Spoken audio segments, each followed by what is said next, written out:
Samajwadi party के राष्ट्रीय महासचिव स्वामी प्रसाद मौर्य का विवादित बयान आया सामने। स्वामी प्रसाद मौर्य बोले, हिंदू महासभा वालों ने किया भारत पाक का बंटवारा। स्वामी ने प्रधानमंत्री नरेंद्र मोदी पर साधा निशाना। स्वामी की बयानबाजी से बिगड़ जाएंगे समाजवादी पार्टी के समीकरण।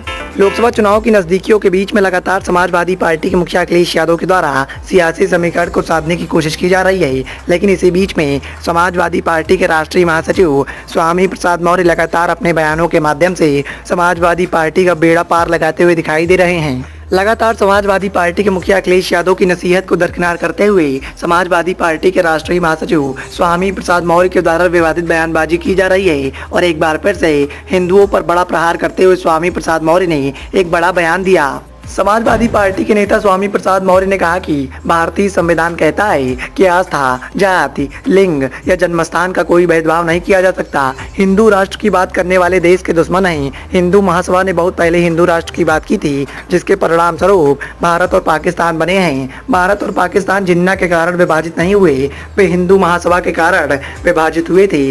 दरअसल यूपी के बांदा जिले में एक कार्यक्रम को संबोधित करते हुए स्वामी प्रसाद मौर्य के द्वारा ऐसी बयानबाजी की गई, लेकिन जिस तरह से स्वामी प्रसाद मौर्य लगातार विवादित बयान दे रहे हैं, उससे कहीं न कहीं समाजवादी पार्टी के बड़े नेता अब परेशानी में दिखाई दे रहे हैं। साथ ही अखिलेश यादव भी टेंशन में दिखाई दे रहे हैं, क्योंकि अखिलेश यादव को भी इस बात का एहसास है कि जिस तरह की बयानबाजी स्वामी प्रसाद मौर्य के द्वारा की जा रही है, उससे आने वाले लोकसभा चुनाव में समाजवादी पार्टी के समीकरण बिगड़ सकते हैं। क्योंकि स्वामी प्रसाद मौर्य की बयानबाजी के चलते हिंदू विरोधी छवि समाजवादी पार्टी की बन चुकी है। ऐसे में लोकसभा चुनाव में हिंदुओं के वोट बैंक को साधना समाजवादी पार्टी के लिए काफी मुश्किल साबित हो सकता है। समाजवादी पार्टी के राष्ट्रीय महासचिव स्वामी प्रसाद मौर्य ने देखते ही देखते प्रधानमंत्री नरेंद्र मोदी को भी कटघरे में ले लिया।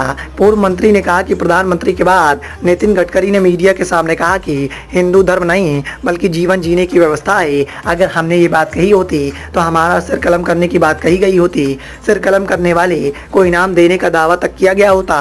समाजवादी पार्टी के राष्ट्रीय महासचिव ने कहा कि अखिलेश यादव ने जब मुख्यमंत्री आवास खाली किया था तो उसे गोमूत्र और गंगा जल से धुलवाया गया था। ऐसा सिर्फ इसलिए किया गया क्योंकि अखिलेश यादव पिछड़ी जाति से थे। शूद्रों का लगातार अपमान किया जा रहा है। स्वामी प्रसाद मौर्य के बयान से एक बात तो साफ हो गई है कि स्वामी प्रसाद मौर्य लगातार हिंदुओं पर निशाना साधने के साथ साथ पिछड़े और दलित को अपने पाले में करने की कवायद कर रहे हैं। इसी क्रम में उनके द्वारा लगातार ये बात कही जा रही है कि पिछड़ों का शोषण किया जा रहा है ताकि दलित वोट बैंक को साधने में समाजवादी पार्टी कामयाब हो सके। लेकिन अब देखना यह है कि स्वामी प्रसाद मौर्य की विवादित बयानबाजी से क्या समाजवादी पार्टी को फायदा मिलेगा या फिर सबसे ज्यादा नुकसान समाजवादी पार्टी के मुखिया अखिलेश यादव को उठाना पड़ सकता है। Bureau report, the rise of India.